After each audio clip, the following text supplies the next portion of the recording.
Heute habe ich mir vorgenommen, einige grundsätzliche Überlegungen zur Geldanlage zu besprechen. Und damit herzlich willkommen bei Money Money.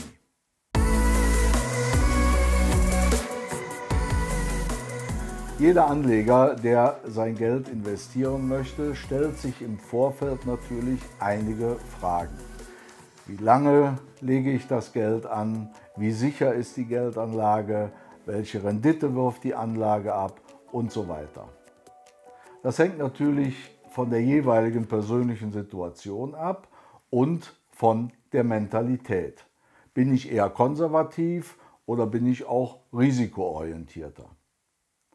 Grundsätzlich aber bewegt sich jeder Anleger in einem gewissen Spannungsfeld, in einem gewissen Spannungsdreieck. Dieses Dreieck besteht aus drei Komponenten. Zum einen Liquidität, zum anderen die Sicherheit und zum dritten die Rendite. Beginnen wir mit der Liquidität. Eine Faustformel sagt, 2 bis 3 Monatsnettogehälter sollte man jederzeit verfügbar haben für die Unwägbarkeiten des täglichen Lebens. Also der Klassiker, Waschmaschinenreparatur oder Autoreparatur, all das muss man ja irgendwie bezahlen und dafür braucht man Liquidität. Die Liquidität hebt man am besten auf einem Sparbuch oder legte sie auf einem Tagesgeld an oder in einem jederzeit liquidierbaren Fonds. Auf jeden Fall 2 bis 3 Monatsnettogehälter sind eine Faustformel. Der Aspekt der Sicherheit steht gerade bei den Deutschen an sehr hoher Stelle, hat sehr hohe Priorität. Der Deutsche an sich ist sehr sicherheitsorientiert, was Geldanlage angeht. Er ist kein Aktientyp, so wie etwa in Amerika, wo die Aktienanlage zur Altersvorsorge dient. Damals, vor einigen Jahren, wurde mal versucht, eine Aktienkultur zu etablieren. Vielleicht erinnern sich einige noch mit der Emission der Telekom-Aktie. Das ist aber ja bekanntermaßen in die Hose gegangen und der Deutsche hat keine Vorliebe für Aktien, jedenfalls die meisten nicht. Wenn jemand Geld anlegt, sagen wir mal 10.000 Euro, dann erwartet er auch, dass er zumindest 10.000 Euro zurückbekommt. Denn gute Verluste gibt es nicht. Ein guter Verlust wird immer negativ bei dem Anleger haften bleiben. Der Deutsche an sich ist deswegen auch sicherheitsorientiert und das ist gerade bei älteren Menschen ausgeprägt noch, weil durch Inflation und Währungsreform viele ihr Geld und ihr Erspartes schon einmal verloren haben. Und der Aspekt der Sicherheit und der Liquidität oder die Aspekte der Sicherheit und der Liquidität sind sicherlich auch maßgebend dafür verantwortlich, dass trotz niedrigster Zinsen oder Nullzinsen die Einlagenbestände bei den Banken stetig anwachsen. Wie sicher ist aber mein Geld bei den Banken? Bis zu 100.000 Euro werden Einlagen garantiert. Das ist Gesetz. Darüber hinaus gibt es gerade zum Beispiel bei Sparkassen die sogenannte Institutssicherung. Das heißt, hier wird nicht nur die Einlage gesichert, sondern das gesamte Institut und zwar durch die Solidargemeinschaft der Sparkassen und aller Landesbanken. Der dritte Aspekt, Rendite. Natürlich möchte jeder, der sein Geld anlegt, auch einen gewissen Ertrag erwirtschaften. Das ist natürlich in einer Zeit niedrigster Zinsen immer schwieriger. Und deswegen neigen manche Menschen dazu, irgendwelchen Angeboten hinterherzujagen. Wenn also jemand 2, 3 oder 4% Rendite verspricht, dann schalten manche den Verstand aus. Gier frisst Hirn sozusagen.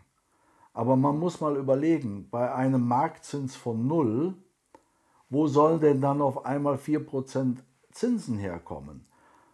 Das kann nur gelingen, entweder durch hochspekulative Geschäfte oder durch hohe Risikogeschäfte, und zwar in Märkten, die man gar nicht so richtig kennt, Rohstoffe oder Beteiligungen an Filmen, an Schiffen, an Gold- und Diamantenminen und weiß der Kuckuck was.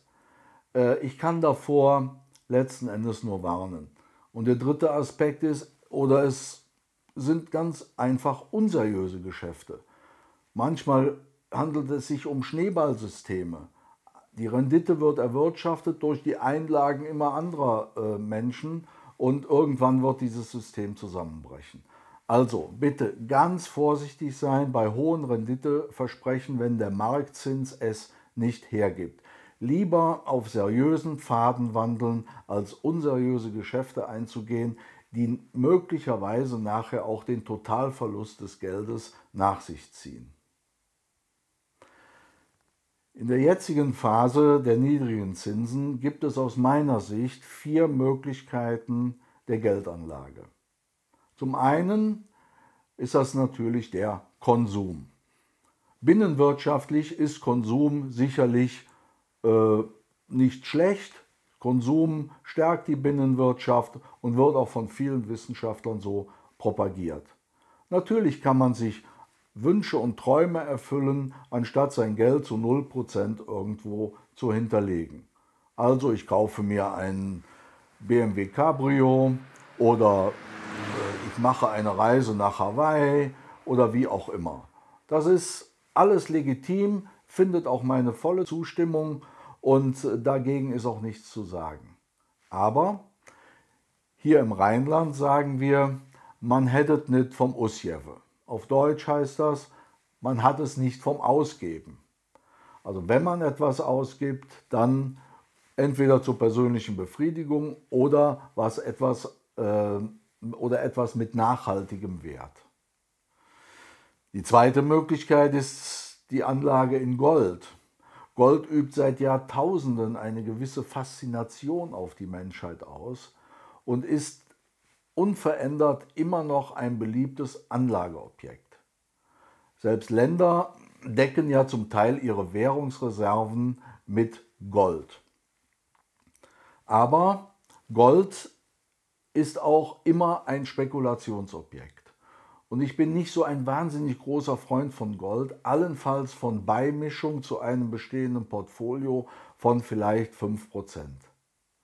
Ich stelle mir immer vor, in Zeiten, wo Geld knapp ist, geht man zum Bäcker und legt einen Goldbarren hin, um ein paar Brötchen zu kaufen. Ich glaube, das kommt nicht so besonders gut an und ist auch unrealistisch. Aber das Thema Gold kommt gerade in der Niedrigzinsphase rückt immer mehr in den Vordergrund und deswegen werde ich zu diesem Thema auch einen Beitrag hochladen. Die dritte Anlagemöglichkeit sind Investitionen in Immobilien. Hierzu habe ich bereits einen Beitrag oder Beiträge hochgeladen. Bitte schaut euch zum Einstieg mein Video an, Immobilienerwerb, ja oder nein. Und der vierte Aspekt sind natürlich Wertpapieranlagen. Das beinhaltet zum einen die Aktienanlage oder die Anlage in klassischen Investmentfonds oder auch die immer mehr in Mode kommenden ETFs. Hierzu werde ich mehrere Beiträge hochladen und ich denke, dass die euer Interesse finden werden.